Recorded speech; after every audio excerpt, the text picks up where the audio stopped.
What's up, guys? So today I'm going to be working on a 2004 Hyundai Sonata. I have recently done the timing belt and serpentine belt, valve cover gaskets, a couple other things on here that needed it. It's got about 110,000 miles on it. Thought I had everything done that I needed to do, and I overlooked one of the hoses. The power steering hose blew a little hole in it right after I got all that stuff done. And so I'll show you guys what I did, but I ended up wrapping it in electrical tape and a zip tie so I could get back to my office and then order the parts. So here's what I had to do to fix it.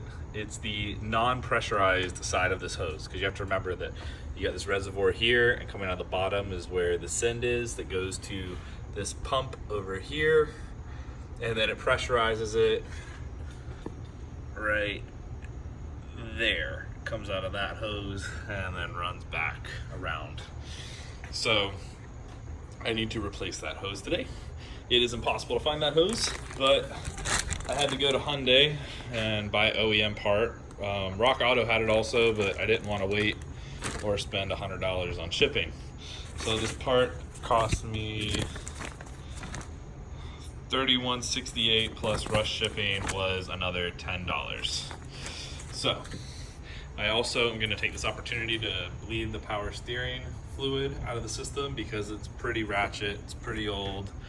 Can't really see it right now, but it's kind of dark red. It should be a little clearer than that, so I'm sure it's never been done. All right, so let's get started. Okay, so a couple things I've done under the car. Put an oil pan because we are going to definitely be dripping some oil out of this reservoir here. When we take this off, to get it off, it's super easy. So it's very obvious that's a factory clamp there. Just use a set of needle nose pliers on that. And then up here, I'm just gonna use the socket to get that off. But to make it a little bit easier, I'm gonna go ahead and remove this because it's literally 4 bolts right there. And you have to take off the oil cap to get the plastic part all the way off. But make sure you put that back on when you're done. I'll be right back. Get this off, it's just a 10mm socket, super easy. Normally just get them loose, and then you can just take it off the extension and do it by hand. It's a lot quicker.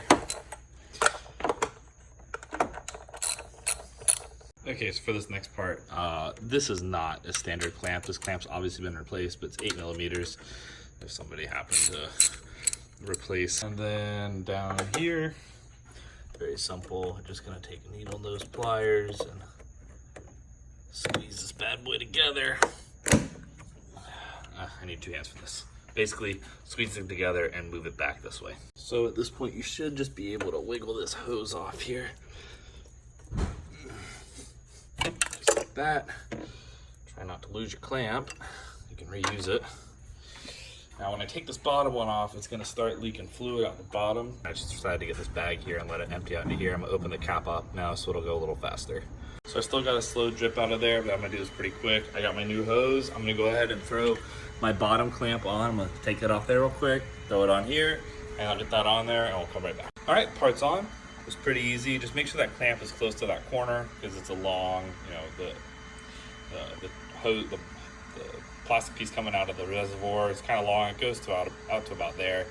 So you're gonna want to need to have that clamp out past that, but just don't forget, you can also like move this back and forth if you're having a hard time getting to the clamp that you put on there, because it's very easy to spin once you get it on.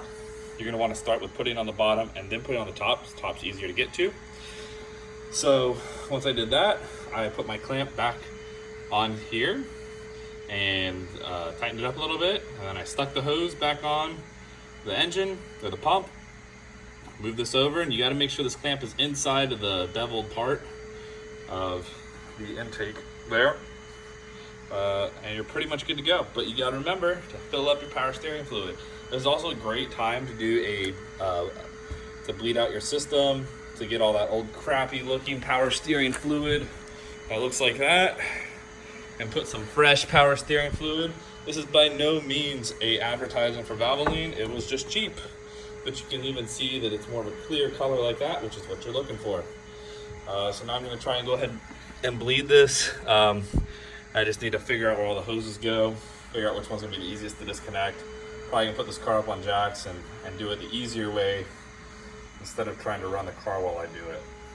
So more on that in a minute.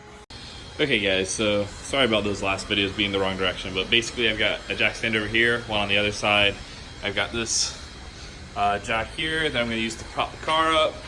I'm going to put the car up on these jacks, lower it down. My goal right now is just to get the tires off the ground because I want to be able to spin the steering wheel freely, back and forth, to run power steering fluid through the system without having to turn the car on. So I'm going to do that now, get this car up on jacks. Please be careful doing this. I'm not telling you that these are the jack points. Check your owner's manual to make sure they are. Okay, so what I've done here is I've got a funnel with a hose on it that goes onto the car. I'll show you that in a second. I took the return of the power steering fluid and attached it to that funnel so that I can have it running down here into this pan. Now what I'm gonna do is I've got the car jacked up off the ground. See, all jacks on the ground. And then I'm going to put my finger over the return. I'm gonna fill this up with power steering fluid. And then I'm going to have my wife, while I am continuing to fill that up, spin the steering wheel back and forth so that it will push the fluid through the system. At least in theory, it should work. I guess we'll see what can happen.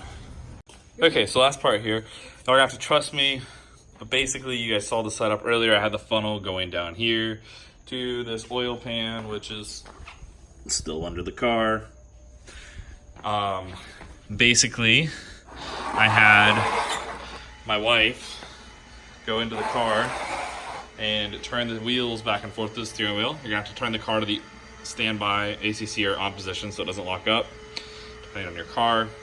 But I undid this hose, attached it to a funnel that was right here. That funnel went down. I had a hose on that funnel that went down to this pan. I clamped the hose onto that pan, put a funnel inside of here, right? And I was pouring in the power steering fluid and keeping that funnel pretty full. I didn't want to put any air in the system.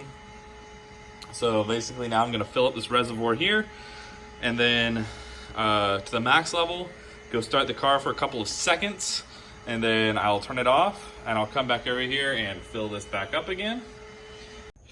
All right, so I went ahead and ran the car. I actually didn't have much air in the system, so can't hardly see it, but my line is about stabilized in the middle. I'll check it again after I take a drive home from here. Other than that, I just need to put the engine cover back on and get it off the jacks. That is the part number for the hose we replaced. And any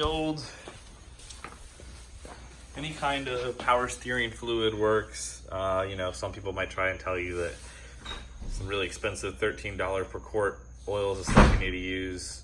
I'm running a Hyundai with 110,000 miles. I think this is gonna be just fine. What's up guys? So before you head out, go ahead and like the video, subscribe, leave a comment, tell me what you think. I'd love to know what you guys are looking for and to provide more great content. We have several cars that I work on a regular basis, a couple Toyotas, Ford F350, Prius, Jaguar, Hyundai, Buick. We even have a boat, some jet skis. So you guys just tell me what you want to hear. If I can find someone that has a car that is similar to the car you need help with, I'll see if I can do that too. But don't forget to like and subscribe and give me some comments, and we'll see you soon.